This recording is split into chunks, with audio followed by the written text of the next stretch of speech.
pa po ba kayong lahat? Yeah! Mga kapatid at mga kababayan, malinaw po nating narinig sa pambungad na pananalita ng kapatid na Edwin Sabala ang pinakalayunin ng malakihang pagkilos na ating sama-samang isinasagawa sa araw na ito. Nais nating katawanin ang nagkakaisang damdamin ng milyon-milyong Pilipino at isatinig ang kanilang pinag-isang mithiin para sa isang mapayapa at nagkakaisang Pilipinas. Kaugnay nito, binanggit din po ang ating kagustuhan na ipaalam sa mga opisyalis ng ating pamahalaan ang ninanais at pinapangarap na maayos at epektibong paglilingkod at paglutas sa lumalalang kahirapan na pinalubhapan ng katiwalian at korupsyon, kalamidad, kriminalidad, bangayang pampolitika at iba pa.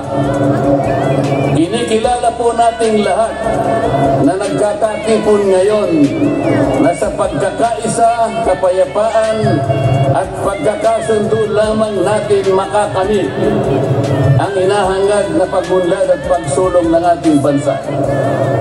Sa bahagi po naman ng kapatid na Romel Topacio, tinindigan ang pagtitipong ito ng Iglesia ni Cristo ay konkretong kahayagan ng suporta sa naunang pahayag ng Pangulong Bongbong Marcos na hindi sasang-ayon sa isinusulong na impeachment laban kay Vice President Sara Duterte.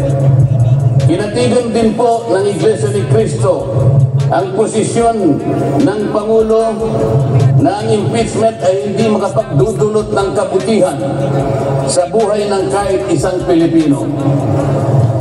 Hindi lamang ito pag-aksaya sa oras ng pamahalaan, kundi makakahadlang din sa pagre-resolba sa marami at pangunahing problema ng bansa. Mataas na presyo ng bilihin, mababang kalidad ng edukasyon, infrastruktura, serbisyong pangmedikal, kriminalidad, seguridad at iba pa. Higit sa lahat, ang pagsusulong ng impeachment ay mauwi lamang sa pagtatalo-talo at pagkakampi-kampi, hindi lamang ng mga mamamayan, kundi pati na rin ng mga opisyalis ng gobyerno. Ipinaalala rin na kapag nagtatalo-talo ang mga nasa pamahalaan, apektado ang taong bayan. At kapag magulo ang bansa, ang mga tao ang kawawa.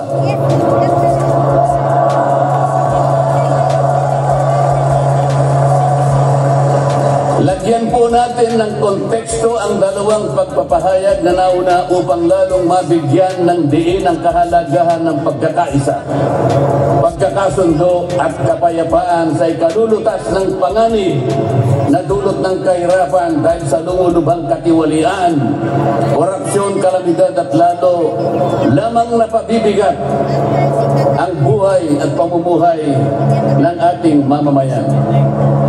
Sa isang ulat balita ng periodikong Philippine Star, 4 na araw na nakararaan ay ganito ang sinasabi.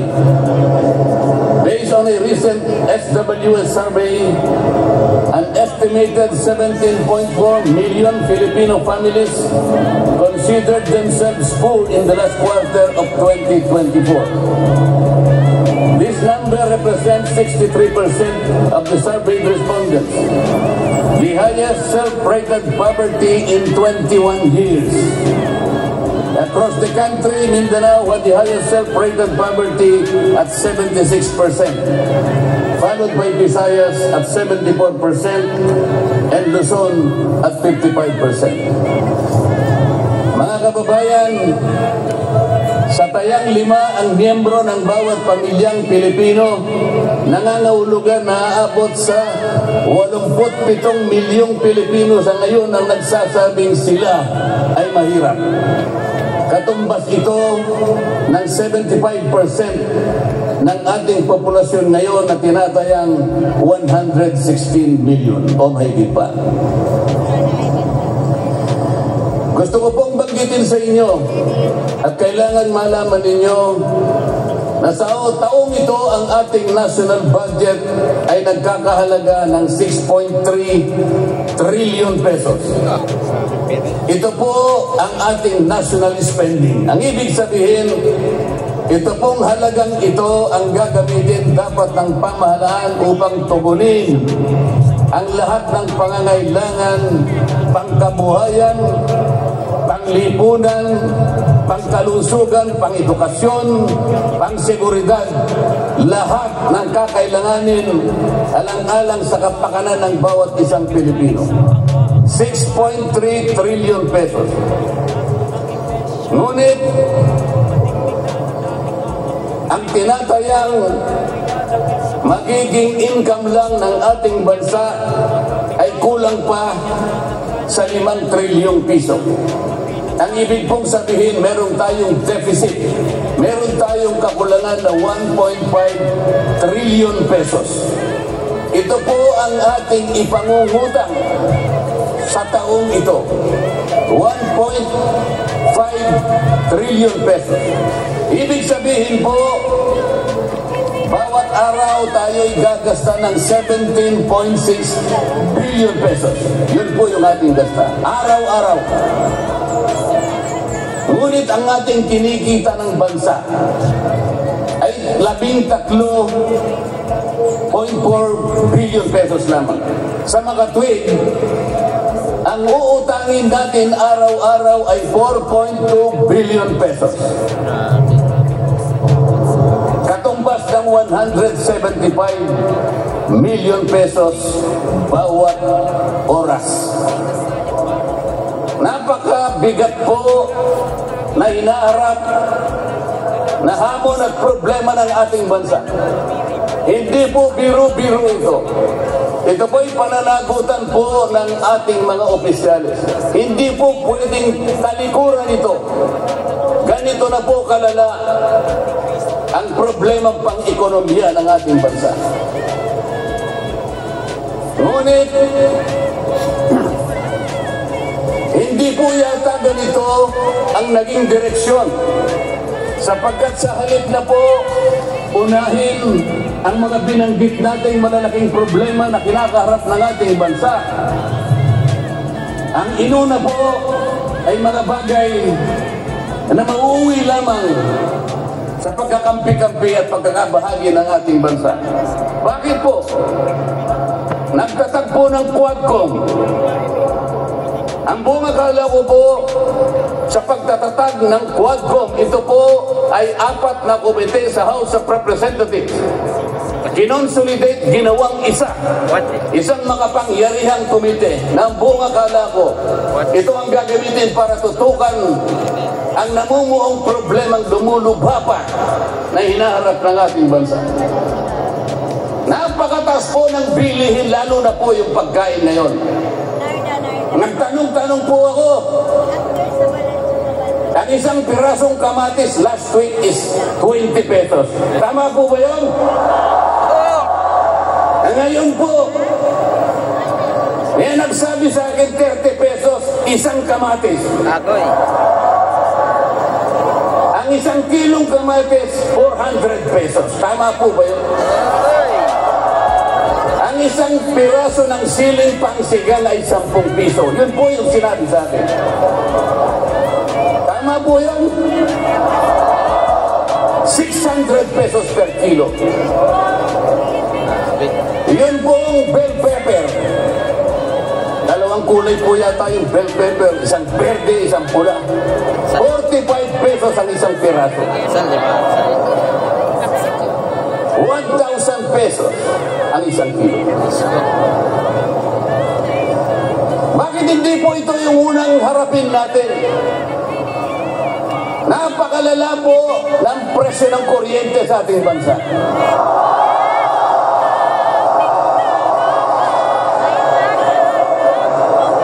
Meron po akong isinulong na 10 panukalang batas na ang tanging layunin ay ibaba ang kuryente sa bansang ito. Ikinalulungkot ko pong ibahagi sa inyo na kahit isa ay wala man lamang pong nadinig.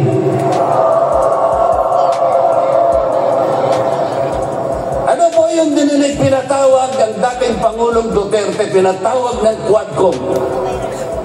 At ang ginamit na pamamaraan ay yung isinasaad sa saligang batas, inquiry in aid of legislation. Natupad po ba yung inquiry in aid of legislation? Paano po in aid of legislation kung ang tatawagan nilang resource person para humarap sa paglilitis na yon ay puro kalaban ng dating Pangulo? Alam po ninyo lahat yon. Pinagtatanong nila yung Pangulo base doon sa mga sinumpaang salaysay at affidavit nung kanyang mga inusig nung kanyang panahon sa war on drugs. Hindi naman ipinatawag ang mga taong maaring makapagbigay sa kanya ng tulong upang ipaliwanag ang war on drugs. Hindi ipinatawag ang mga solicitor general sa kanyang panahon. Hindi ipinatawag ang mga Chief PNP upang magpaliwanag kung ano ang war on drugs. Puro kalaban ng dating Pangulo. Yung mga abogadong kasama niya para magtanggol sa kanya, hindi pwedeng magsalita. Sapagkat ang tuntunin sa mga komite, ikaw ay papayagan lamang para payuhan mo ang kliyente mo sa kanyang karapatan. Ngunit paano mangyayari na ang kliyente nila ay papayuhan sa kanyang karapatan kung bubulungan lang siya, ay makikita siya ng isang chairman doon? Attorney, huwag mong bubulungan yan. Iko-content kita.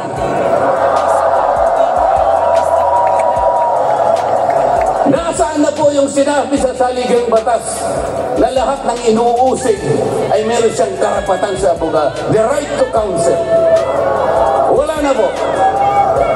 The right to confront your accuser. Wala po mga accuser doon. Ang ginagamit ko ay mga sinumpang salaysay, hindi man lang in-authenticate, ipinalagay na totoo lahat ang nakasaad ng mga aligasyon. Anong gagawin ng isang tao sa harap ng ganito na walang rule of law at walang due process? Ito po ang pinag-umpisahan ng kaguluhan at pagkakahati-hati. Sa kagustuhan po nila na mausig ang dating Pangulo, ayaw po nilang pumunta sa korte, ayaw nilang pumunta sa piskal. Ano po ba ang sinasabi ng mga desisyon ng Korte Suprema?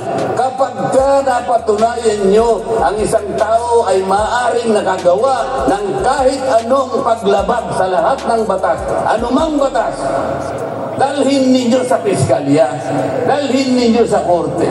Yun ang tamang paraan. That is the rule of law.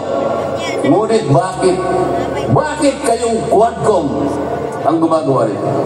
Ang Quadcom ay hindi piskal. Ang Quadcom ay hindi korte.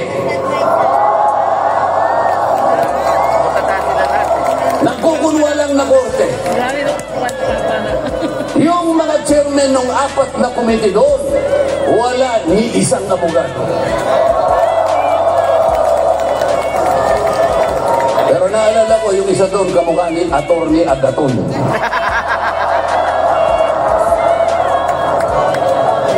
So sa halip na ang unahin ay yung kapakanan ng mamamayan, sa harap at liwanag ng napakaraming nakabantang panganib sa atin, sa ekonomiya, panglipunan, pangsiguridad, korupsyon, katiwalian, bakit ang inuuna ay usigin ng isang tao na hindi naman ipadadaan sa tamang proseso ng batas? Pangalawa, tinawag po nila ang pangalawang Pangulo sa 2 pagkakataon. Una po, nung magpipresent siya ng budget. Ang pinipresent po niyang budget ay budget for 2025. Ang Akalain po ninyo ang gusto nilang tanungin ay yung pagkakagasta ng kanyang budget noong 2022 and 2023. Saan ka naman nakakita ng ganong klaseng direksyon? 2025 ang dapat pag-usapan, ang kanilang pilit na itinatanong ay paggamit o paggasta niya noong 2022 at 2023. Ang sabi po ng Vice President, siguro nainis na rin, I forgo my opportunity to defend this 2025 budget and I leave it to the discretion of the House of Representatives as presented. Oh, ayaw pa nilang tanggapin. Ang ibig sabihin, ayaw ko nang idepensa sa inyo, bahala na kayo. Kung anong gusto nyo ibigay sa akin, bahala na kayo. Ano pong ginawa nila? Hindi. Kinakailangan masagutin mo lahat ito. Walang exempted dito. Kahit ano nga yun siya, kailangan namin isuot. Tama po yung lahat po ng paggasta ng pera ng bayan ay kailangan pong suriin. Totoo po yun. Ngunit meron pong pagkakataon at panahon sa paggawa nito. Hindi po sa panahon ng pipresenta ng budget. So ang ginawa po nila, tinawag uli ang pangalawang Pangulo sa isang pagdinig sa isang komite na kung tawagin ay Committee on Good Government. Alam po ninyo yung pagsisimula nila para magkaroon ng katwiran na masabi na ang Vice President. Kinasangkapan nila yung isa sa amin, isang representative sa Maynila, tumindig at nag-privilege speech. Yung subject matter po ng kanyang privilege speech ay kaugnay po ng budget na pinagtatalunan na po sa plenaryo at sa committee. Sa tuntunin po ng House of Representatives, no one should avail of the privilege hour if the subject matter is related to a pending bill. Nandun na po yung bill sa baba, pinagsalita pa po ng isa. Nung banggitin ko po ito, nire-raise ko po, sabi ko, wala pong katwiran ito. Kailangan po tindigan ninyo, sundin ninyo ang ating tuntunin. Kapag hindi tayo sumunod sa ating tuntunin, sinong maniniwala sa atin na tayo may karapatang gumawa ng batas para sa ikabubuti ng ating bansa?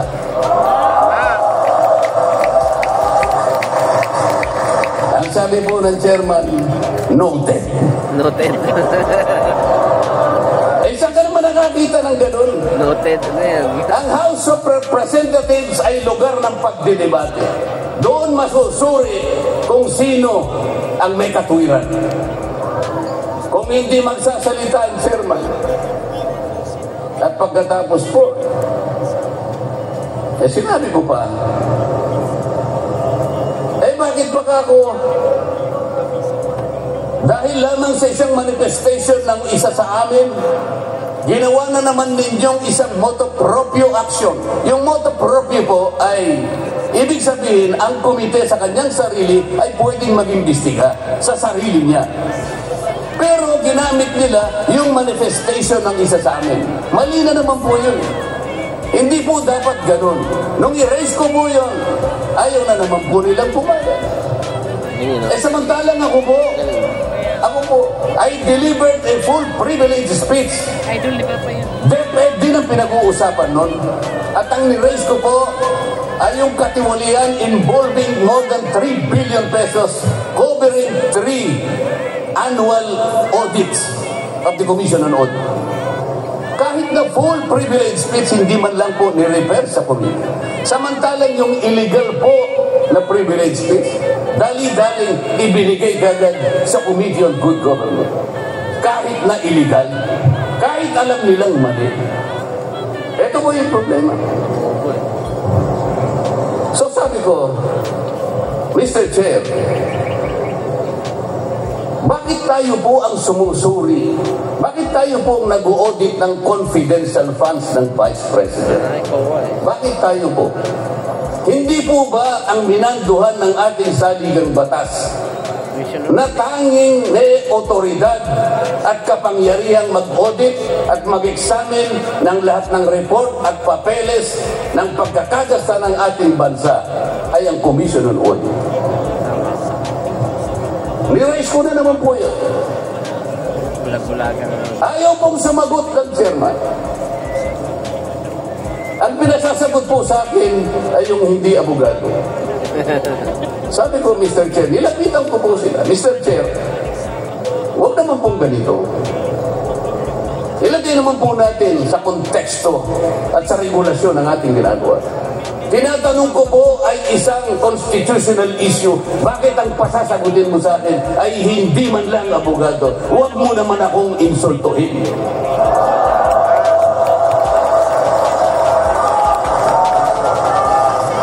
Doon sa puntong yan, alam po niyo, pati yung kinakain kong hopya, pinagtripan nila.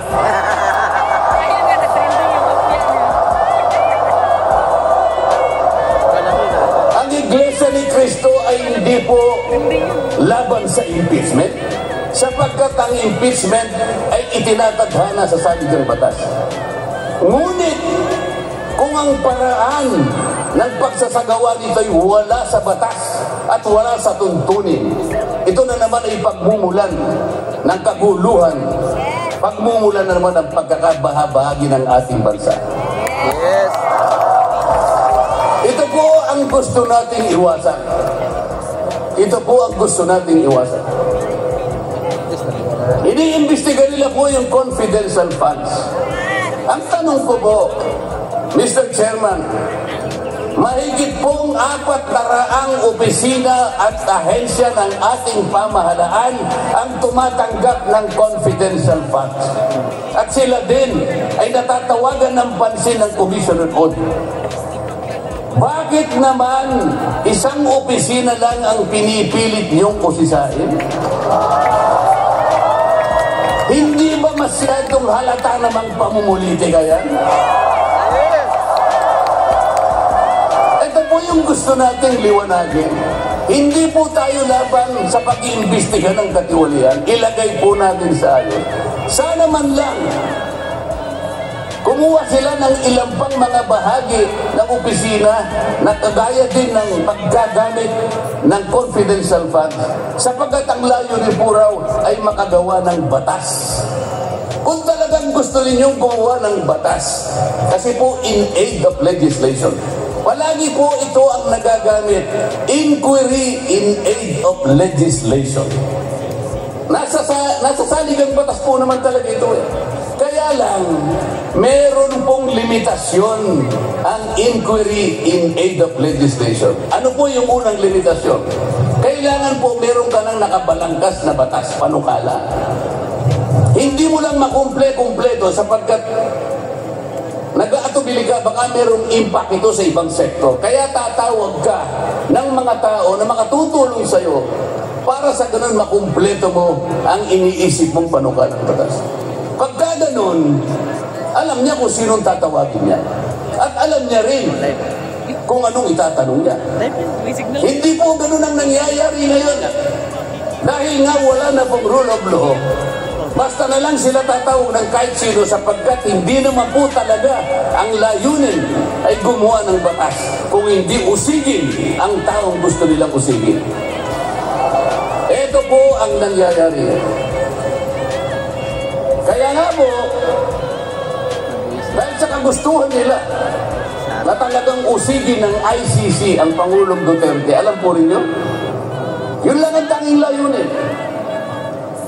Sa 13 pagdinig ng Quadcom, 13, nakapaggawa lang sila ng isang batas na kahit siguro po high school graduate pagtatawanan niya yung kanilang panukalang batas. Bakit po? Yung definition na definition lamang po ng extrajudicial killing ay talaga pong matatawa ka na. Ayaw ko na pong babain yun. Ibig sabihin, ang layunin talaga ay hindi in aid of legislation, kung hindi in aid of prosecution, in aid of persecution.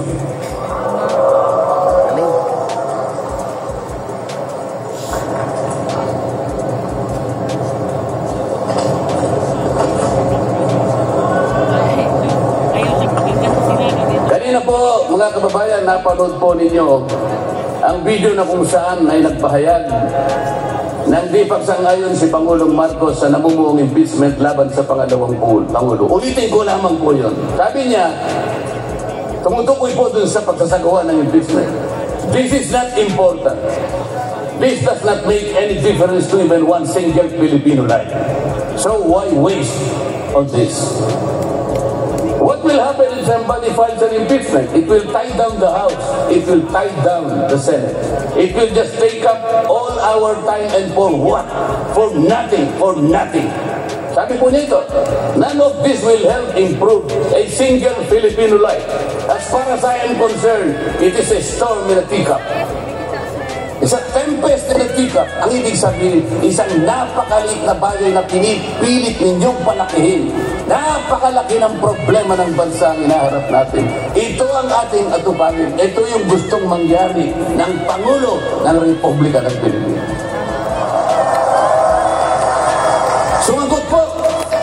Sumagot po ang liderato ng House of Representatives. At sa isang bahagi, ang sabi po niya, ito po, kinuha ko lang yung isang bahagi sa isang mahabang manifestong ginawa nila. Sabi po ng House of Representatives, bilang tugon doon sa sinabi ng ating Pangulo, sabi po niya, together, let us rally behind our President to protect and preserve the gains of democracy as we build a stronger, more united, and more prosperous republic. Pero nasaan po kaya? Nandito po kaya lahat yung mga sumama sa manifesto ito na sumusuporta na mag-rally tayo sa likod ng Pangulo? Tayo'y magkaisa upang panindigan yung nauna niyang pahayag na ang gusto nating unahin na pagkaisahan ay yung pagtugon, pag-address sa mga problema ng bansa. Nasaan kaya sila? Nandun kaya sila sa likod ng Pangulo o tayo lang lahat? Sa Makati, tayo pong lahat ngayon na sama-samang nagkakatipon ngayon na hindi ko mapilan kung ilang, baka meron 1 milyon po yata. Tayo pala ngayon ang nagkakatipon sa diwa ng tunay na kapayapaan at pagkakaisa na nagrarally ngayon. Sapagkat tayo lamang ang nasa likod ng Pangulo sa kagustuhan niya na harapin natin ang mga hamon at nagbabantang problema ng ating bansa. Sapagkat, sabi niya, totoo naman, ang impeachment ay hindi makapagbibigay kahit anong butil ng kabutihan sa buhay ng isang Pilipino.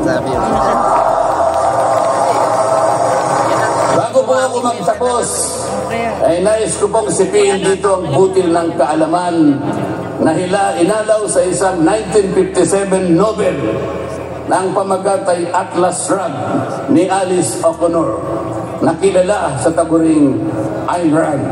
Ang sabi po niya, sa English muna po, pasensya na po kayo.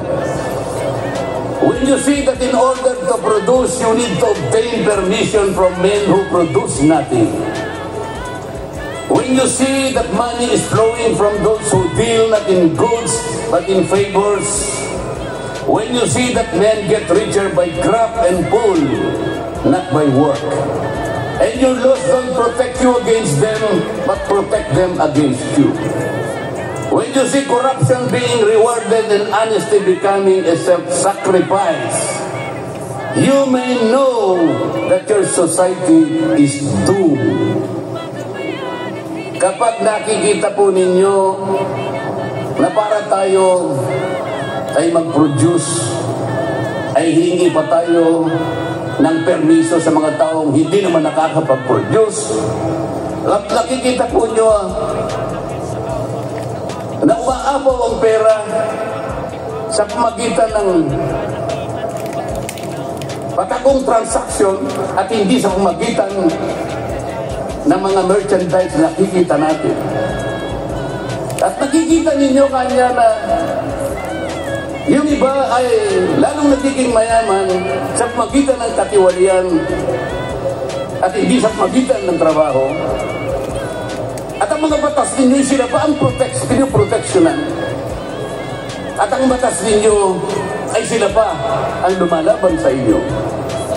At kapag ang corruption ay ito ang itinatadhana, ito ang binibigyan ng reward. At yung katapatan ay ito ay nagiging sakripisyong pang-personal. Alam na ninyo na ang inyong lipunan ay nasa kapahamakan. Mabigat po ito. Mabigat po ito. Ito ang dapat harapin ngayon sa pamamagitan ng pagkakaisa, pagkakasundo at kapayapaan. Hindi po biro-birong problema ang inaharap ng ating bansa. At bago po ako tuluyang magtapos, payagan ninyo kong ulitin ang sentimiento ni Edmund Burke, isang English political philosopher, na sinabi niya, "The only thing necessary for evil to triumph is for good men to do nothing." Sa Tagalog po, ang tanging kailangan para magtagumpay ang kasamaan ay magsawalang kibo at walang gawin ang mabubuting tao. Maraming salamat po at magandang hapon po sa ating lahat.